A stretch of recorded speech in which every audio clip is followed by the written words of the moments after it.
மதுவினால் இளம் வயதில் அதிக பெண்கள் கணவனை இழப்பதாக கூறி ஆட்சிக்கு வந்த திமுக ஆட்சிக்கு வந்த பிறகு மதுவை ஒழிப்பதற்கு எந்த நடவடிக்கையும் எடுக்கவில்லை என தேமுதிக பொதுச் செயலாளர் பிரேமலதா விஜயகாந்த் குற்றம் சாட்டினார். புதுக்கோட்டையில் தேமுதிக சார்பில் நடத்தப்பட்ட மது ஒழிப்பு பொதுக்கூட்டத்தில் பெண்களுக்கு உரிமை தொகை என்ற 1000 ரூபாயை கொடுத்துவிட்டு ஆண்களிடமிருந்து டாஸ்மாக் மூலமாக 5000 ரூபாயை வசூலித்து விடுவதாக கூறினார்.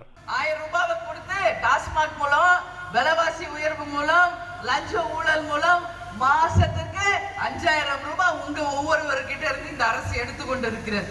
உங்களுக்கு காமிக்கிறது கண்ணில் 1000 ரூபாய் உங்ககிட்ட இருந்து எடுக்கிறது 5000ல இருந்து 10000 ரூபான்றது யாரும் மறந்துடாதீங்க. நான் கேட்கிறேன் தெரியாம தான், என்ன தேமுதிகவை பார்த்தா இனிமே நீ என்ன உங்களுக்கு பயம்?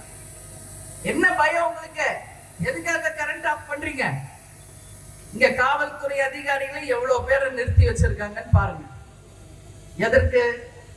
இங்க வருகின்ற கூட்டம் அதிகமா வராம கட்டுப்படுத்துறாங்க, பேரிகார்ட் போட்டு தடுக்கிறாங்க, கரண்ட் கட் பண்ணி இங்க மின் விளக்குகள் இல்லாம அணைக்கிறாங்க. இருந்தாலும் ஜெனரேட்டர் போட்டு, ஏன்னா நாங்க 20 வருஷம் பழகிட்டோம். எங்க போனாலும் இந்த மாதிரி எதிர்ப்புகளை சந்தித்தே வளர்ந்த கட்சி தேசிய முற்போக்கு திராவிட கழகம். எந்த சலசலப்புகளுக்கும் இந்த நரி பயப்படாது. அதனால இன்னைக்கு ஜெனரேட்டர் போட்டு இன்னைக்கு கரண்ட், இப்ப கரண்ட் வந்திருக்கு லாங்ல. நான் பாக்குறேன், என்ன கேக்குறேன், ஏன் பயப்படுறீங்க? தேமுதிக பார்த்து வாங்க, தைரியமா தேர்தல் களத்துல நிற்போம்.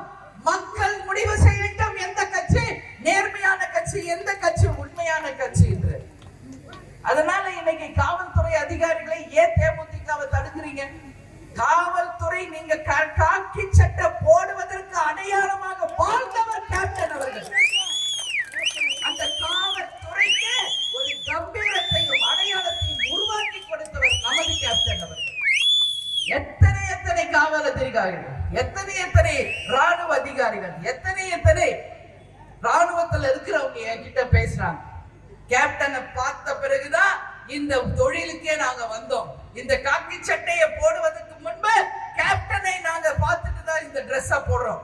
ராணுவத்தில் இருக்கிறவங்க எல்லாரும் அந்த மாதிரி ஒரு நேர்மையோடும் கண்ணியத்தோடும் வாழ்ந்தவர் நமது கேப்டன் அவர்கள். அதனால இந்த கட்சிக்கு நீங்க தடை செய்தால் நிச்சயம் அதுக்கான விளைவுகளை நீங்கள் சந்திப்பீர்கள் என்பதில் எந்த மாற்று கருத்துமே எனக்கு கிடையாது. செய்திகளை உடனுக்குடனும் துல்லியமாகவும் தெரிந்து கொள்ள சப்ஸ்கிரைப் பண்ணுங்க.